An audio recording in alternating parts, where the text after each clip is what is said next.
Happy Tuesday. Today we're going to talk about how you can utilize those rain days and cold days to figure out what's going on with your competitors out there by doing a competitive analysis of the market. Stick around. It's all after the intro. Here we go.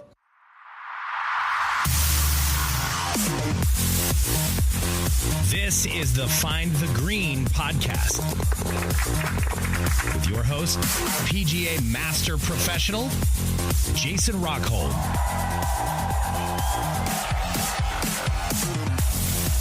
Hello and welcome. Today we are going to talk about market analysis, competitor analysis, trying to understand where your golf course stands amongst the competitors that you have out there. So one of the biggest things that I've seen during cold weather days when there's hardly any players out on the golf course, or even rain days when there's just as few golfers out there, you can definitely take the time and have your staff call around to some different golf courses that are your competitors, look up online what their pricing is, a lot of the different things that you can have on your competitive analysis, and try to determine where you stand in the market that you are serving. Now, one of the biggest things that you can do to determine your competitors is you can determine how you want to define a competitor. Is it based on price? Is it based on the style of golf course, like a higher end course versus a mid-level course, or even lower courses, private courses versus public courses? Is it based on a golf course that has zero service versus a golf course that drives and picks you up at the house almost? It's all a matter of how you want to define your competitor. Distance from the center of the population. If you want to define your competitor as people that are within 30 miles of the center of the city, that is one way that you can start your competitive analysis, your market analysis. So once you determine the competitors that you want to have in that decision set, then you can actually start your competitive analysis chart. And a competitive analysis chart is simply listing your competitors on one side of the chart. You pull up an Excel spreadsheet, and what I generally do when I build these is I usually have the course names down the left-hand side in the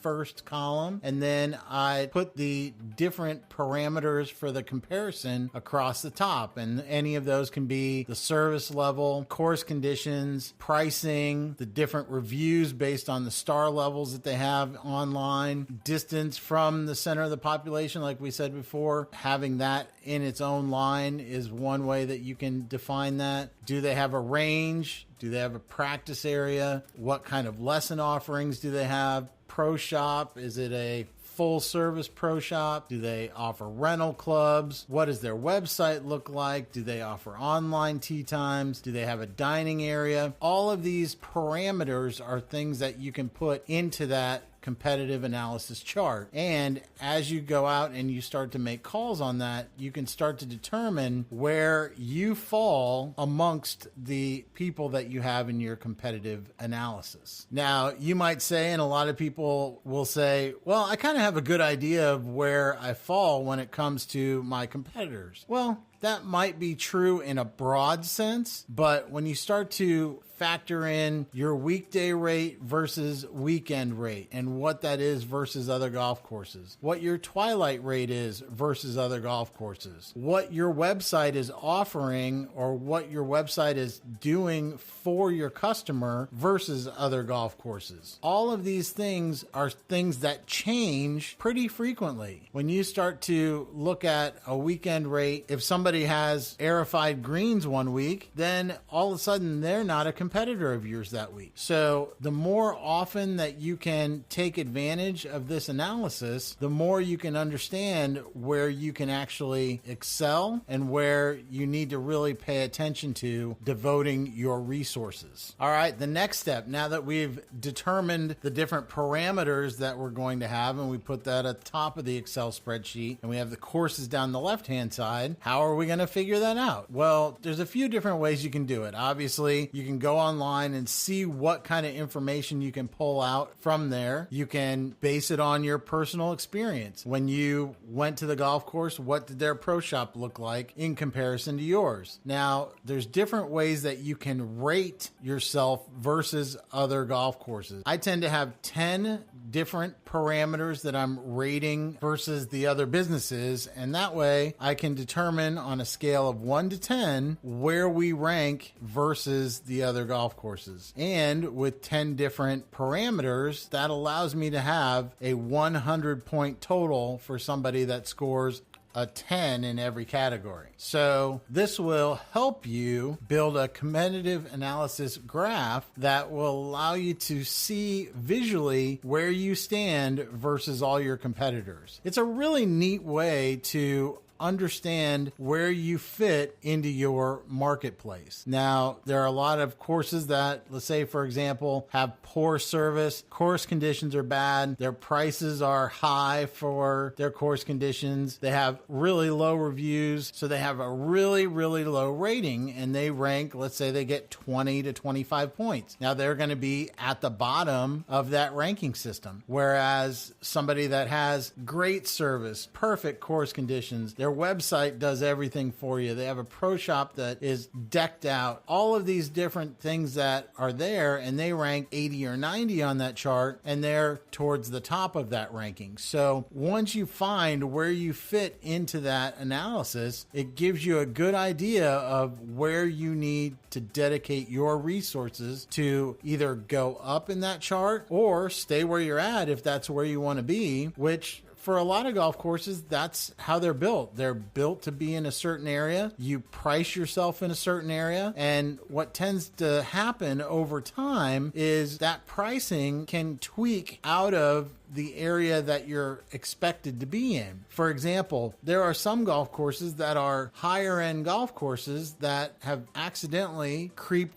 down into the mid to low range, and all of a sudden they don't know where they fit in that competitive analysis. And that just comes from not understanding the market that they're in. So by doing this competitive analysis, it gives you the ability to find out where you are in your market and make those adjustments with your resources to get you in the place that you need to be. Another great thing, the reason why I say do this on the cold days or the rainy days is because you have staff that has come in for play. You have rain that has happened. You have snow that has happened. You have cold days that have really minimized their outdoor need to help customers. And it gives you the ability to say, here are 5 golf courses that are on our competitive analysis chart. I want you to get these 10 parameters and write them down, and then we can put them into our competitive analysis chart. It allows you to delegate some of the phone calls if you want to call a golf course, find out what those prices are that they have, or dive into the online reviews, going to different sites and finding out what their average star level is, finding out what that distance is from the center, going to Google Maps and putting it in and saying, I want to go to this golf course from the center of the city. Just having those extra people around makes it so much faster to actually get all the information you need for the competitive analysis. And believe it or not, it can happen pretty quickly if you delegate enough people to it. So I highly recommend putting together a competitive analysis chart, then actually building some graphs with it so that you can visually see what you put together, and then acting on it. Once you find out where you fit into your market, really sit down and figure out if that's where you want to be or what you need to do to change to get yourself in the place that you really feel the course should be. As always, if you have any questions or comments, all my information is in the outro. And starting this week, we will have a blog that will have all the information that we talked about in written form at our website, rockholdandassociates.com. You'll be able to go there, see the different charts that we're talking about, the competitive analysis chart, see some of the graphs and how they are put together so that you can get a good idea of how you can put these charts together and how you can utilize them. So if you have any questions, let me know. As always, let's raise the water line. Have a great day. See ya!